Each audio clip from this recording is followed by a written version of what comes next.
पितृदोष है ये आपको कैसे मालूम पड़ेगा?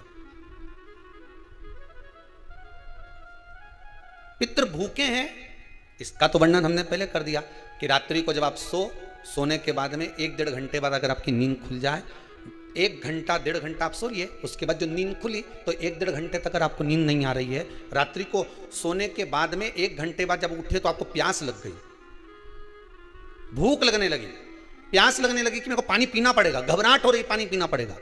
1-1.5 घंटे सोने के बाद अचानक नींद खुले और आपको प्यास लगे, समझ लेना आपके पितृ भूखे हैं और प्यास है।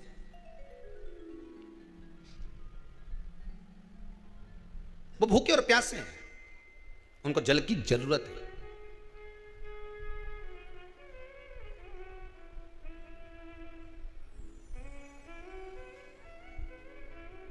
किसी भी नदी में, सरोवर में, कुंड में, बावड़ी में, तालाब में, आप तीर्थ में जाकर जब स्नान करते हैं तो स्नान करने के बाद एक काम का नियम बना लो कि अपने हाथ की अंजलि में जल लेकर अपने पूर्वजों को देना। प्यासे रहते हैं, भाग मांगते हैं।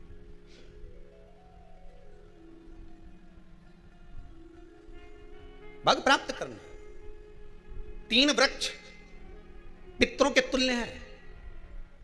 नैमिषारण्य की कथा में भी कहा था 3 वृक्ष पितरों के तुल्य हैं। पहला पीपल, दूसरा बट वृक्ष, तीसरा बेलपत्र का वृक्ष। ये पितरों के तुल्य हैं। अगर आपको रात्रि में नींद नहीं आ रही है, ऐसा लगता है कि रात्रि को 1 घंटा 1.5 घंटा सोने के बाद कुछ गलत गलत विचार आने लगते हैं, नींद सुबह 3 बजे तक 4 बजे तक नहीं आती, 4 बजे के बाद फिर नींद आती है, तो एक प्रैक्टिकल जरूर कर देखना। एक प्रैक्टिकल करने में क्या जाता है, प्रयास करने में क्या कुछ जाता है क्या? प्रैक्टिकल कर देखना कि कहीं सीवर वाला महाराज झूठ तो नहीं बोल रहा, तो प्रैक्टिकल करने में कुछ नहीं जाए। 1 लोटा पानी लो, उसमें थोड़ा सा कच्चा दूध डाल लीजिए, श्राद्ध पक्ष चल रहा है, बेलपत्री का पेड़ या पीपल का पेड़ या बट का पेड़, इन पेड़ के नीचे ले जाकर उस दूध को दोपहर में सुबह 10 बजे से लेकर 12 बजे के बीच में ले जाकर चढ़ा दीजिए। रात्रि को फिर ना आपको प्यास लगेगी ना भूख लगेगी, नींद एक बार लगी तो सुबह ही खुलेगी। प्रैक्टिकल करने में क्या जाता है? पानी डालने में तुम्हारा कुछ जाएगा? अरे बोलो तो सरी, हमें 10 रुपया का दूध जरूर उसमें, और तुम इतनी चतुर हो, इतना सारा दूध थोड़ी डालोगे, तो 2 घंटा लगेगा। कहाँ तुम इतना डालने वाली हो है?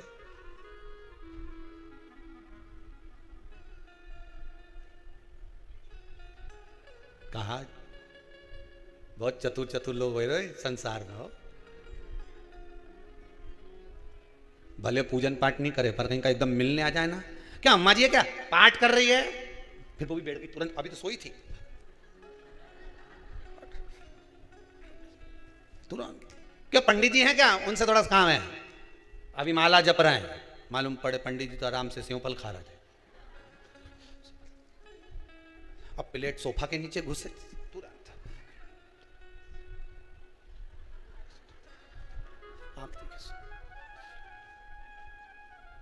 प्रैक्टिकल करने में क्या जाता है, कुछ भी नहीं बिगड़ेगा, ये तो बस जल डालोगे तुम्हारा ही कुछ अच्छा हो सकता है, बाबा की कृपा है।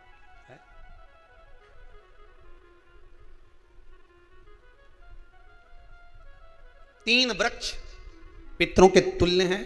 पहला जम के बोलिए पीपल, दूसरा बट वृक्ष, तीसरा बेलपत्री का वृक्ष।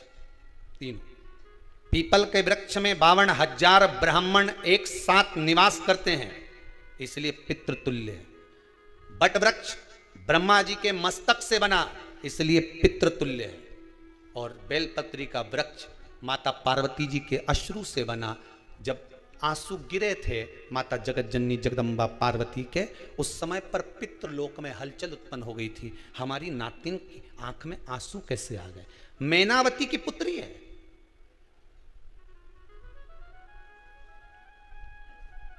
पितरों की नातिन, इसकी अश्रु कैसे गिर गए। पार्वती जी ने कहा ये आंसू नहीं, मेरा पुण्य भाग प्रकट करती हूं बेलपत्री के रूप में। तो पितरों ने वर दिया था कि ये बेलपत्री का वृक्ष हमारा आशीर्वाद है, इसके नीचे अगर कोई दीप लगाता है, शिव को स्पर्श कर चढ़ाता है, उसके पितरों की शांति होगी, हम स्वयं उसको आशीर्वाद देने के लिए पधारेंगे। बेलपत्र का वृक्ष पितृतुल्य।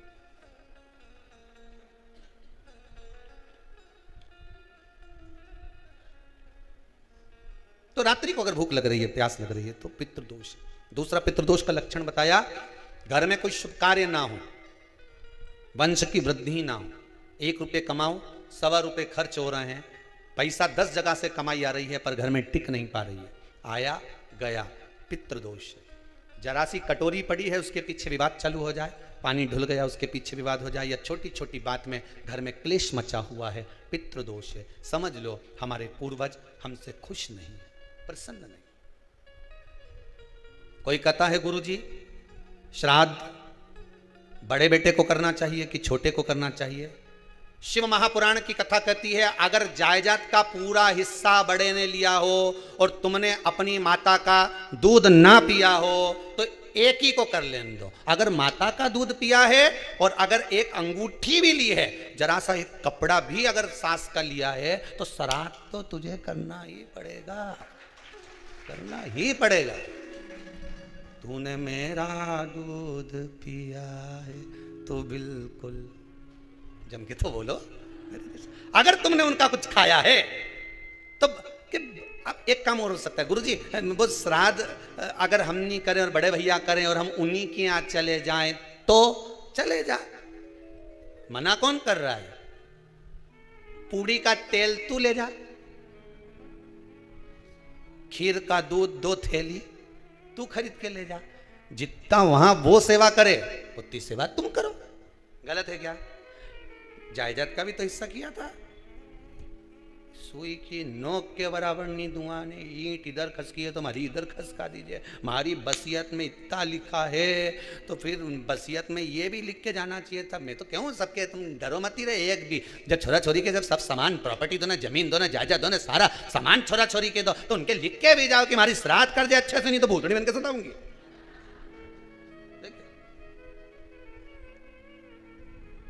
श्राद्ध करो। कितना दिया तुमको? बोलो ईमानदारी से बोलना, कितना दिया? ढेरों।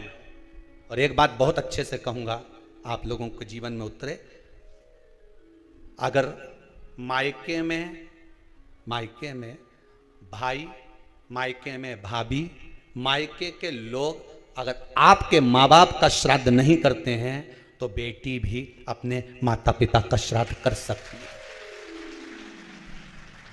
उसने भी दूध पिया है अपने माता पिता का, पर वो श्राद्ध का भोजन कौन कराएगा? बेटी का पुत्र हो, बेटी की पुत्री हो, वो कराए। और नाम वो नाना नानी का ले ले, करे। अगर वो नहीं कर रहे हैं, वो नहीं संभालते, वो नहीं जानते, तो आप करो, तो करे। 2 भाग होते हैं। जब एक रोटी गाय के मुख में दी जाती है, गाय के मुख में जब हम रोटी देते हैं, एक रोटी जब देते हैं, या तो गाय के मुख में 16 श्राद्ध में जब रोटी देते हैं तो रोटी को बीच में से तोड़कर, रोटी का जो भाग होता है उसको, मतलब ऊपर से फुल्का का परत नहीं निकालना है। रोटी जो सीधी सीधी है ना, जैसे ये रोटी है तो इसको बीच में से तोड़ लिया, 2 भाग विभाजित कर लिया, नीचे वाले भाग में भी थोड़ा सा गुड़ शक्कर रख लिया, ऊपर वाले भाग में भी गुड़ शक्कर रख लिया, एक के ऊपर एक रोटी को रख लिया, वो गाय को दी। तो अपन श्राद्ध पक्ष में 2 पूड़ी का प्रमाण है कि गाय को 2 रोटी दी जाती है, कुत्ता को 2 रोटी दी जाती है। 2 पूड़ी रख के देते हो, आप लोग तो देते होगे, 2 पूड़ी के ऊपर पूड़ी रखकर, थोड़ा सा मीठा रखकर, नमकीन रखकर, कुत्ते को भी देते, 2 पूड़ी तोड़कर कागा को भी देते। 2 पूड़ी का प्रमाण कहां से आया? 2 भाग रोटी के टुकड़े का प्रमाण कहां से आया? श्राद्ध पक्ष में ही ऐसा क्यों किया जाता है? बाकी के समय पर तो कोई ऐसा 2 पूड़ी का प्रमाण ही नहीं, पर श्राद्ध पक्ष में ये क्यों कहा जाता है कि पूड़ी के ऊपर पूड़ी रख दे, उसमें मीठा रख दे, खीर शक्कर रख दे, गाय को दिया, कुत्ते को दिया, कागा को दिया, ऐसे क्यों कहा जाता है? उसका कारण क्या होता है? उसका केवल एक कारण है, जो नारी ने भोजन का निर्माण करा है, जो घर की बहू भोजन बनाई है, जो घर की बेटी ने भोजन बनाया है, घर की माता ने भोजन बनाया है। महाराज, पिता पुरुष एक कुल को तारता है, बेटी 2 कुल को तारती है। जब श्राद्ध पक्ष में 2 भाग रोटी के कर गाय को देती है तो 1 भाग तो उसके ससुराल वालों को मिलता है।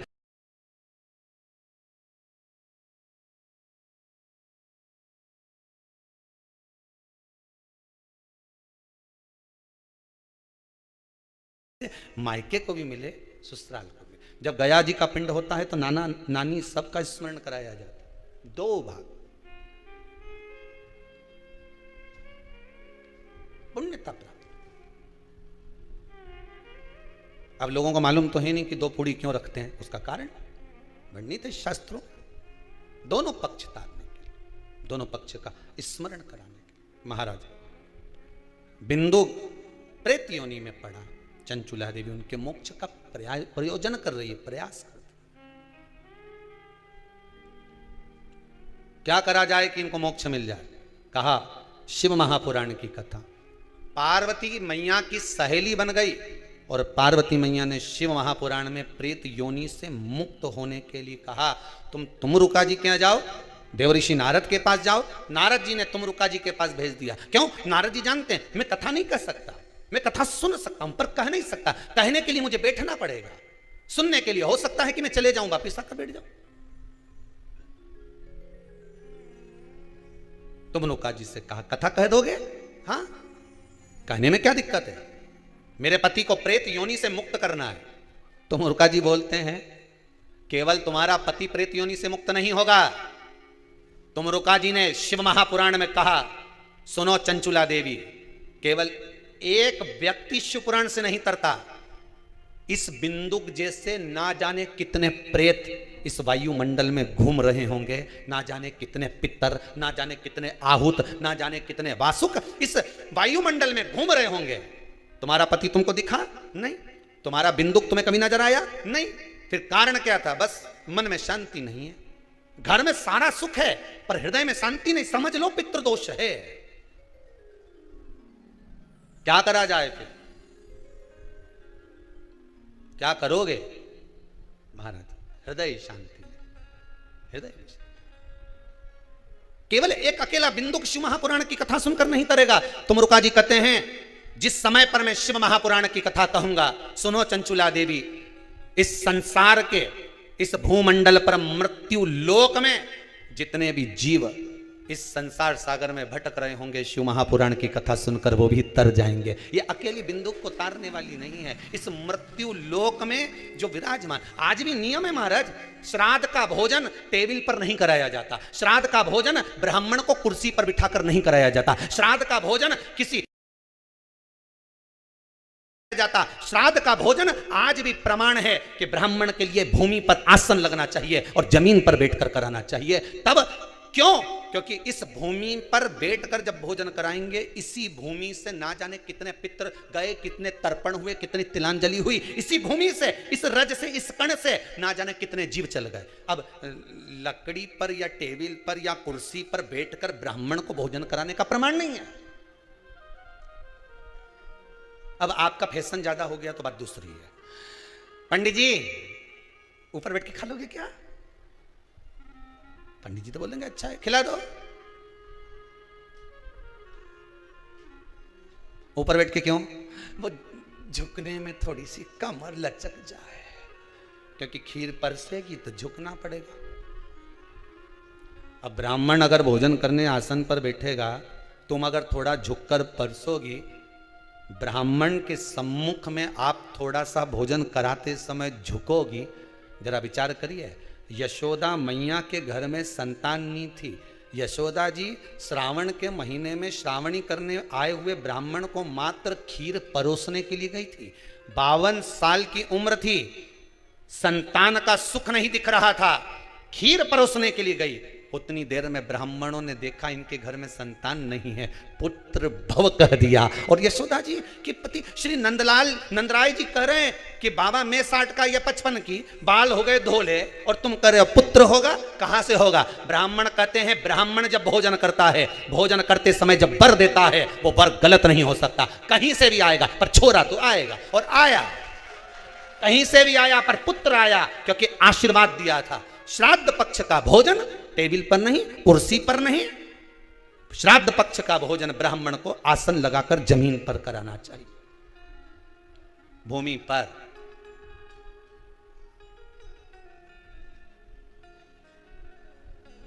अब आजकल के ब्राह्मण भी थोड़े नीचे। अगर हम टेबल पे ही जिम लें तो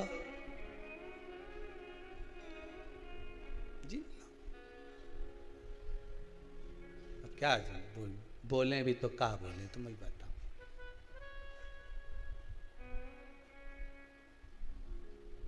थोड़ा सा भाग भूमि का हो महाराज।